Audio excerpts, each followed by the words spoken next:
जय हिंद दोस्तों, कैसे हैं आप सभी प्यारे भक्तों को हर हर महादेव। दोस्तों, आज के इस खास और इन्फॉर्मेटिव वीडियो में मैं आपको जम्मू में बहुत ही प्रसिद्ध और अलौकिक मंदिर शिवखोड़ी गुफा की यात्रा और दर्शन की संपूर्ण जानकारी बताने वाला हूं। जैसे कि आप यहां तक कैसे पहुंचेंगे, यहां पर होटल या धर्मशाला के क्या रेट है, यहां पर दर्शन और यात्रा का सही तरीका क्या रहता है, यहां पर खाने पीने की कैसी व्यवस्था है, और वीडियो के लास्ट में बात करेंगे संपूर्ण बजट की।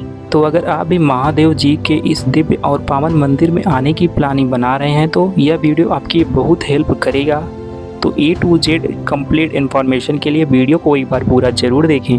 दोस्तों, शिव को और गुफा बहुत ही पवित्र और दिव्य स्थान है। पूरे साल लाखों भक्त यहाँ पर दर्शन करने आते हैं, लेकिन इनमें से 90% भक्त ऐसे होते हैं जो माता वैष्णो देवी जी के दर्शन करने के बाद में कटरा से यहाँ पर दर्शन करने आते हैं। तो अगर आप भी माता वैष्णो जी के दर्शन करने कटरा आ रहे हैं तो आप शिवखोड़ी में दर्शन करने जरूर आइए। तो चलिए फिर महादेव जी का नाम लेके एकदम शुरू से शुरू करते हैं और जानते हैं कि आप शिवखोड़ी तक कैसे पहुंचेंगे।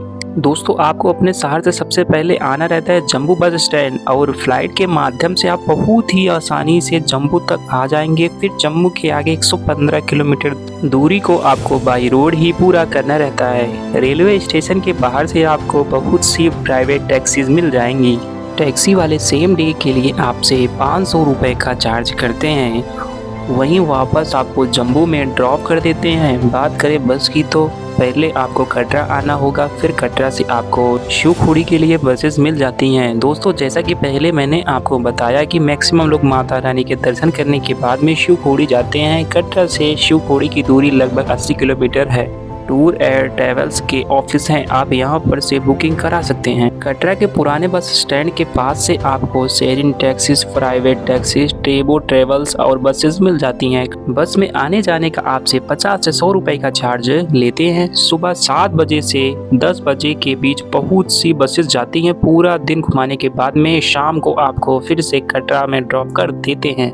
वहीं शेयरिंग टैक्सी की बात करें, दोनों साइड के लिए आपसे 100 रुपये का चार्ज करते हैं, और प्राइवेट टैक्सी वाले सेम डे के लिए वो भी 100 रुपये का चार्ज करते हैं। शिवखोड़ी में दर्शन कराने के बाद में रास्ते में जितने भी मेन प्लेसेस पड़ते हैं वहाँ पर भी दर्शन कराने के बाद में आपको कटरा में ड्रॉप कर देते हैं। अगर आप 3 से 4 लोग हैं तो प्राइवेट टैक्सी आपके लिए बेस्ट ऑप्शन रहेगा। और दोस्तों, अगर आप सिर्फ घोड़ी में 1 नाइट का स्टे भी करना चाहते हैं तो इसके लिए टैक्सी वाले आपसे 3500 रुपये से 4000 का चार्ज करेंगे। तो चलिए, बहुत ही प्यारा सा सफ़र पूरा करके अब हम लोग पहुँच चुके हैं भोलेनाथ के पावन दरबार शिवखोड़ी में। दोस्तों, ऐसे तो ज़्यादातर लोग यहाँ पर सुबह 8 बजे से 9 बजे तक आ जाते हैं। फिर शिवखोड़ी यात्रा को पूरा करने के बाद में शाम को यहाँ से वापसी कर लेते हैं। लेकिन अगर आप यहाँ पर रुकना चाहते हैं तो यहाँ पर बहुत से होटल और होम स्टे भी बने हुए हैं। यहाँ पर होटल्स के रेट 600 से स्टार्ट हो जाते हैं, वहीं 1000 से 3000 के बजट में आप बहुत ही वीआईपी होटल्स ले सकते हैं। दोस्तों, मैं आपको एडवाइस करूँगा आप कटरा या जम्मू से सुबह जल्दी निकले, 8 से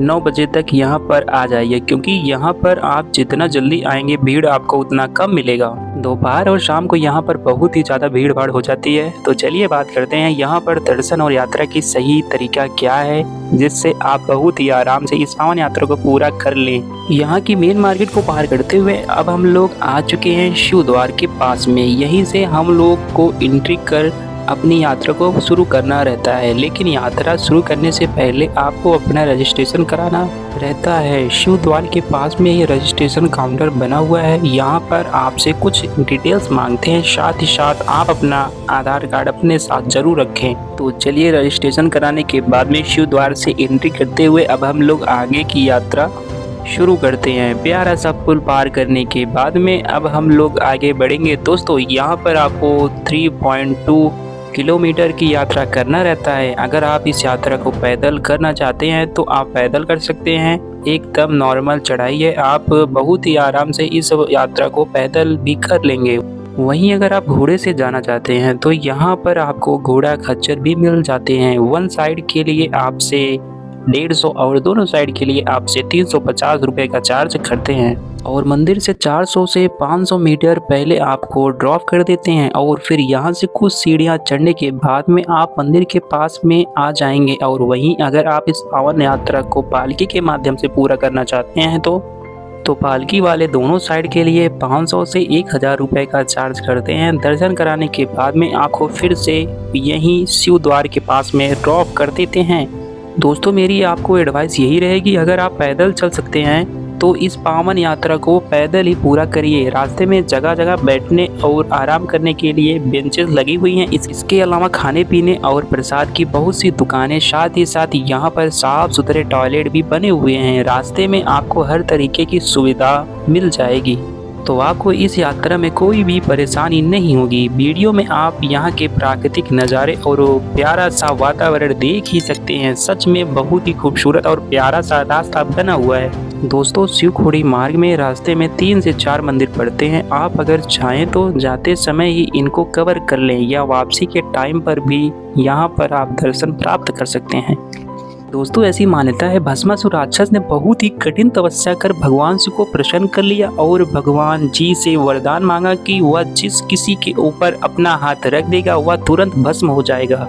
लेकिन वरदान पाने के बाद में भस्मासुर महादेव जी को ही भस्म करना चाहता था, तो भस्मासुर से बचने के लिए महादेव जी इसी गुफा में आके छुपे थे। इसीलिए यह गुफा भगवान भोलेनाथ को समर्पित है। तो चलिए रास्ते में रुकते रुकते 1.5 से 2 घंटे में इस 35 किलोमीटर की पावन यात्रा को पूरा कर अब हम लोग पहुंच चुके हैं गुफा के पास में। दोस्तों गुफा के अंदर mobile phone, electronic items, bag, जूता, चप्पल ये सब ले जाना मना है। यहाँ पर निःशुल्क लॉकर बने हुए हैं, आप लॉकर में सारा सामान जमा कर सकते हैं। तो चलिए लॉकर में सारा सामान जमा करने के बाद में अब हम लोग चलेंगे गुफा में दर्शन करने। सीढ़ियों को पार करते हुए अब हम लोग गुफा में प्रवेश करेंगे। दोस्तों गुफा के अंदर बहुत ही पतला रास्ता है, झुककर और बैठकर ही आपको अंदर आना रहता है। आपको ऐसा लगेगा कि आप निकल नहीं पाएंगे, लेकिन महादेव जी की कृपा से आप बहुत ही आराम से आगे बढ़ते हुए 1 से 2 मिनट में मुख्य मंदिर में आ जाएंगे। यहाँ पर प्राकृतिक रूप में बहुत ही विशाल गुफा बनी हुई है। यहाँ पर महादेव प्राकृतिक रूप में विराजमान है। आप महादेव जी के दर्शन कर आशीर्वाद प्राप्त कर सकते हैं। भोलेनाथ आपकी सभी मनोकामनाओं को जरूर पूरा करेंगे। दोस्तों कमेंट बॉक्स में हर हर महादेव जरूर लिखें। गुफा में और भी सभी देवी देवता विराजमान हैं। पंडित जी आपको यहाँ पर सभी देवी देवताओं के बहुत ही अच्छे से दर्शन कराते हैं, साथ ही साथ यहाँ की विशेष बातें भी बताते हैं। दोस्तों इस दिव्य और अलौकिक गुफा में बहुत ही पतले 2 रास्ते जाते हैं। ऐसी मान्यता है, एक रास्ता स्वर्ग के लिए और दूसरा रास्ता अमरनाथ गुफा के लिए जाता है। आप आश्चर्यचकित हो जाएंगे, बहुत ही अलौकिक और दिव्य स्थान है। आप यहाँ पर दर्शन करने जरूर आइए। दोस्तों गुफा के अंदर के नज़ारे आपको रोमांचक कर देंगे। यह दिव्य और अलौकिक दृश्य देखकर आपका महादेव जी के दर्शन करने के बाद में दूसरे नॉर्मल रास्ते से अब हम लोग गुफा के बाहर आ जाएंगे। यहाँ पर बहुत सी दुकानें हैं, अगर आप कुछ खरीदारी करना चाहते हैं तो आप यहाँ पर खरीदारी भी कर सकते हैं। साथ ही साथ यहाँ पर हमेशा भंडारे का आयोजन भी होता रहता है, तो आप भंडारे में प्रसाद को जरूर ग्रहण करें। आपको यह प्रसाद बहुत ही ज़्यादा स्वादिष्ट लगेगा। तो चलिए फिर लॉकर से सारा सामान लेने के बाद में अब हम लोग वापसी की यात्रा करेंगे। वापसी में आप श्री राम मंदिर में दर्शन जरूर करें। बहुत ही प्यारा सा मंदिर बना हुआ है, बहुत ही अलौकिक दर्शन कर सकते हैं। साथ ही साथ इसी मंदिर परिसर में विशाल शिवलिंग भी स्थापित है। आप यहाँ पर शिवलिंग के दर्शन करें। यहाँ पर प्रभु श्री राम, सीता माता और हनुमान जी के आप जल अभिषेक भी कर सकते हैं। दोस्तों बहुत ही प्राकृतिक वातावरण में यह प्यारा सा मंदिर स्थापित है। आप यहाँ पर दर्शन जरूर करें, आपको यहाँ पर दर्शन कर बहुत ही ज़्यादा अच्छा लगेगा। फिर यहाँ पर दर्शन करने के बाद में अब हम लोग वापसी की यात्रा करते हुए शिव द्वार के पास में आ जाएंगे।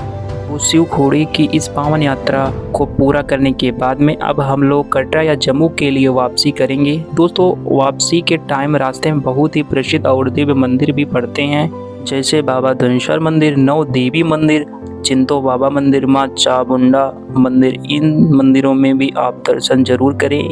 तो चलिए अब हम लोग बात करते हैं सबसे ज़रूरी बजट की। कितने बजट में आप इस पावन यात्रा को पूरा कर लेंगे। दोस्तों अगर आप कटरा से सुबह यहाँ पर आ जाते हैं, पूरा दिन दर्शन करने के बाद में शाम को वापसी कर लेते हैं, साथ ही साथ इस पावन यात्रा को आप पैदल करते हैं, तो आप मान के चलिए कि 600 से 800 के बजट में आप बहुत ही आराम से और बहुत ही अच्छे तरीके से इस पावन यात्रा को पूरा कर लेंगे। और वहीं अगर आप इस पावन यात्रा को घोड़ा, खच्चर या पालकी के माध्यम से पूरा करना चाहते हैं, साथ ही साथ आप यहाँ पर होटल लेना चाहते हैं, तो इनके रेट्स भी मैंने आपको बता दिए हैं। आप अपने बजट के हिसाब से इस पावन यात्रा को पूरा कर सकते हैं।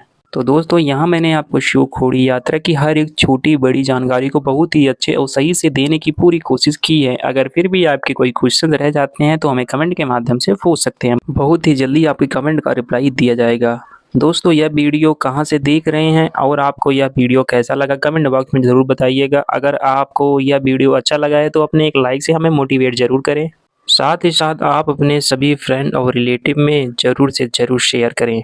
तो चलिए दोस्तों, अब मिलते हैं किसी ऐसे ही इन्फॉर्मेटिव वीडियो में। तब तक आप अपना और अपने परिवार का बहुत ज़्यादा ख्याल रखें। आपकी यात्रा सफल, सुगम, मंगलमय हो। जय हिंद, जय भारत, हर हर महादेव।